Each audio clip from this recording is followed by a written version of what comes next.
May magandang bahay at kotse na sana ako love sa loob lang ng 6 na buwan kung inaccept ko man ng mga nag-i-email at nagme-message sa akin tungkol sa pag-promote ng sugal. At sa lahat ng mga nag-email na yon, may isa akong nabasa doon na kapag mag-post ako ng 10 video magkakaroon na ako ng kalahating milyon. Isipin mo yun love kung gaano nakalaki at kung gaano ako kadaling matulungan ng perang yon. Pero heto ako ngayon, kay aga-aga nangangalkal na ako ng mga gamit na tinapon nila dito sa labas. At ang dami ko pa rin ngang nakuhang magagandang sombrero kahit na nakakuha na dito si Senny nung nakaraan. Ang gaganda pa nga ng iba pero I think halos mga pangbata tong mga to. O shoutout na rin pala sa'yo Nanay Vilma Belino. Baka gusto mo itong mga sombrero para sa mga apo mo.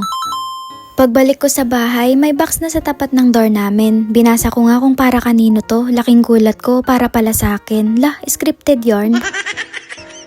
O siya, iniwan ko lang muna sa kwarto yung mga sombrero na nakuha ko. Tapos, lalabas lang ako saglit para buksan kung ano nga bang laman ng box na to. Doon nga dapat tayo sa kusina or sala kaso may mga tao kaya dito na lang muna tayo sa likod. So bago ang lahat, makikiuso muna tayo. So from this to this. Itong box nga na to love ay naka-well pack talaga. Ang kapal ng pagkakatape nito. Pagkabukas ko nga nito, ito nga yung unang bumungad sa akin, yung J ko. Tuwang-tuwa ako kasi na-miss ko talaga to ng sobra. Charot, ito talaga ang first time kong makakatikim nito dahil wala nito sa probinsya namin. Pero sabi ng iba, parang lasang Dunkin lang naman. Kasunod nga ng J ko ay mga chips gaya ng Vika, Chicken Skin ni Mang Juan at Moby. May piyaya nga rin silang pinadala sa akin. Isa rin talaga to sa namiss ko sa Pinas. May 2 pack ng Mang Tomas rin at Cheese Whiz. Ito ngang Lucky Me Jampong ay meron din pero first time ko rin itong matitikman ngayon. May Milo at 2 klaseng pansit canton din pala silang pinadala. At ito naman ay breakfast kokwa. Masarap kaya ito? Dito naman nga sa kopi ko brown coffee ay tuwang-tuwa si Sen. Siya kasi talaga ang mahilig sa kape sa aming dalawa. Naku Ma'am Unika, sa sobrang dami mong pinadala, hindi ko na talaga kailangan pang umuwi ng Pinas para lang makain lahat ng mga cravings ko.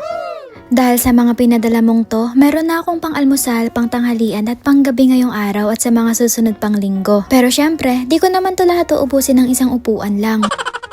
Nako, mukhang mapapadalas na ang pagkuha ko ng tinapay sa free pantry ngayon dahil may Eden cheese na nga ako, may cheese whiz pa. At pwede rin pala silang magpadala ng crispy fry, mamasitas mix, crab and corn soup, turmeric powder at cheese powder. Nako, parang halos lahat ng namimiss mong pagkain ay pwede pala nilang ipadala lahat sa'yo via DHL. At alam mo ba love na 2 to 3 days lang ay nasa inyo na. Kahit saang bansa ka man ngayon ay pwedeng pwede. Basta mag-message ka lang sa kanilang Facebook page or TikTok account na ito. Kaya sa tulad kong nasa ibang bansa, alam kong marami rin kayong namimiss na pagkain sa Pinas. At eto na nga rin ang pagkakataong matikman natin lahat ng yon. Pwede silang magpadala sa inyo ng mga tuyo, donuts, yema, Goldilocks, chocolates at kahit tender juicy hotdog pa yan ay pwedeng pwede. At sa mga nasa Australia naman tulad ko, alam nating ibang-iba ang lasa ng manok dito kaysa sa Pinas. Kaya kung mismo na ang mang inasal ay pwedeng pwede rin kayong magpabili at magpadala sa kanila. At hindi lang pagkain ang kaya nilang ipadala. Pwede rin ang mga gamit sa katawan tulad ng sabon, shampoo at lotion. Baka gumagamit ka ng New Glow product love, pwede ka rin magpadala sa kanila. Pwede nga rin ng mga ibang frozen goods basta i-contact mo lang sila at mapag-usapan nyo ng maayos.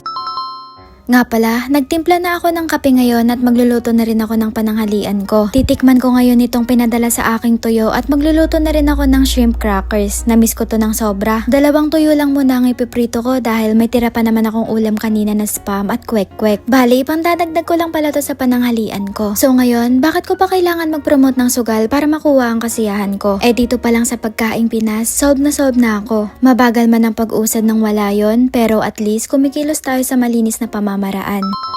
Actually love, ito ang first time ko na pinadalhan ako ng pagkain. Nakakataba pala ng puso kapag ikaw naman ang binibigyan. O siya, pagkatapos kong magluto ng tuyo, kakain na muna ako. Kakayod na naman kasi ako pagkatapos nito. Nga pala love, sa mga naipadala sa akin, ano ang mga pinaka nagustuhan nyo? May mga hinahanap ba kayong pagkain na wala sa box? Comment mo nga love para mabigyan na rin kita ng pangkape. Alam kong kapeng-kape ka na Yun lang, maraming salamat.